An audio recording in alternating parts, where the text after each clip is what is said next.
नमस्कार, स्वागत है आप सभी का। आप देख रहे हैं एनएमएफ न्यूज। आपके साथ मैं हूं नम्रता चौधरी।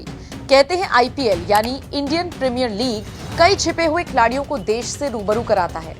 ठीक उसी तरह आईपीएल यानी इंडियन पॉलिटिक्स लीग आसान शब्दों में कहूं तो देश की राजनीति भी कई बार सूरमाओं से परिचित कराती है।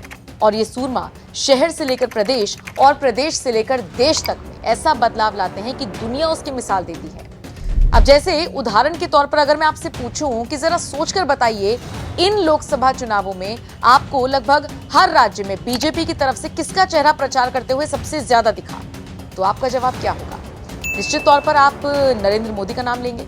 लेकिन उनके बाद अगर मैं पूछूं किस मुख्यमंत्री को आपने पंजाब से लेकर तेलंगाना, राजस्थान से लेकर झारखंड, दिल्ली से लेकर यूपी तक में देखा, हो सकता है आपका जवाब योगी हो, लेकिन इसका जवाब योगी नहीं है, बल्कि हम बात कर रहे हैं उत्तराखंड के मुख्यमंत्री पुष्कर सिंह धामी की।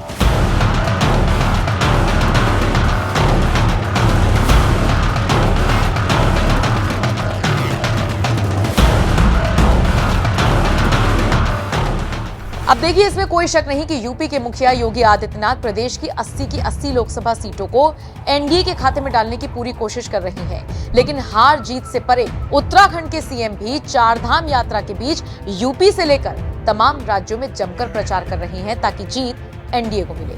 आलम यह है कि जिस भी राज्य में जा रहे हैं धामी, वहीं पर उनका बोलबाला है।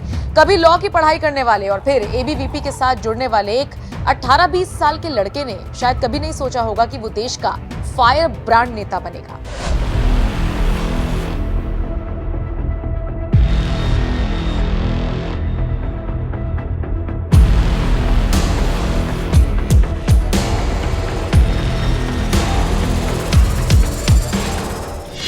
उत्तराखंड में जितना काम धामी सरकार ने कर दिखाया है, उतना काम किसी मुख्यमंत्री ने इतने कम वक्त में नहीं किया। आंकड़े उठाकर देख लीजिए। तभी तो मोदी हो या शाह हो, नड्डा हो या केंद्र का कोई और बड़ा मंत्री, धामी की तारीफ करते न थकता है न रुकता है। संस्कार ऐसे कि अगर सामने पीएम बैठे हैं तो मजाल है जो आगे से निकल जाए।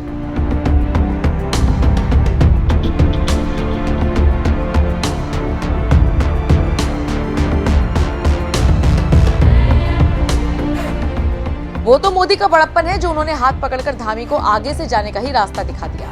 साल 2021 में कुछ महीनों के लिए सीएम बनने वाले धामी साल 2022 में एक बार फिर मुख्यमंत्री बने और इस कार्यकाल में अब तक उन्होंने जो काम किए हैं, जिस तरह से बाबा केदार के धाम को चमका दिया है, उसने पूरे देश में उनको चर्चा का विषय बना दिया है।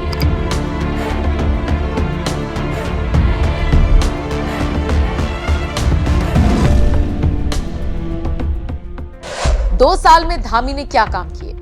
समान नागरिक संहिता, नकल विरोधी कानून, धर्मांतरण कानून, दंगा विरोधी कानून, महिलाओं को 30% क्षैतिज आरक्षण, ग्लोबल इन्वेस्टर समिट में ज्यादा लोगों की भागीदारी, 81,000 करोड़ रुपए की ग्राउंडिंग प्रक्रिया जारी, हाउस ऑफ हिमालय ब्रांड तैयार, राज्य को भ्रष्टाचार मुक्त बनाने के लिए 1064 बनाया गया, जोशीमठ के पुनर्निर्माण के लिए 1700 करोड़ रुपए की मंजूरी, 2026 तक बसाए जाएंगे 2 नए शहर, जमरानी बांध परियोजना और सौंग डैम परियोजना को मंजूरी, लोक सेवा आयोग के जरिए 6,635 युवाओं को पिछले 2 सालों में रोजगार दिया गया, विद्यार्थियों के लिए तमाम छात्रवृत्ति योजना शुरू की गई, लखपति दीदी की योजना के तहत महिलाओं को लखपति बनाया जा रहा है, 60 लाख से ज्यादा लोगों को प्रधानमंत्री गरीब कल्याण अन्न योजना का लाभ दिया जा रहा है।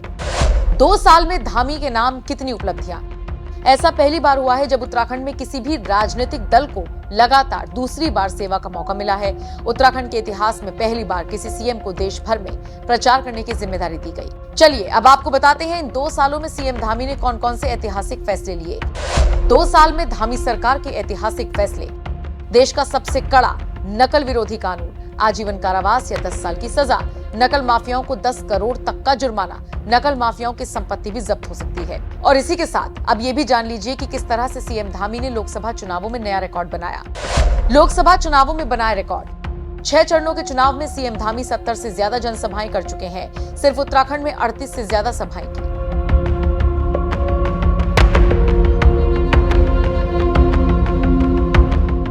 धामी की लगातार बढ़ती लोकप्रियता ये बताती है कि उत्तर से लेकर दक्षिण तक सीएम धामी का जलवा तो है ही।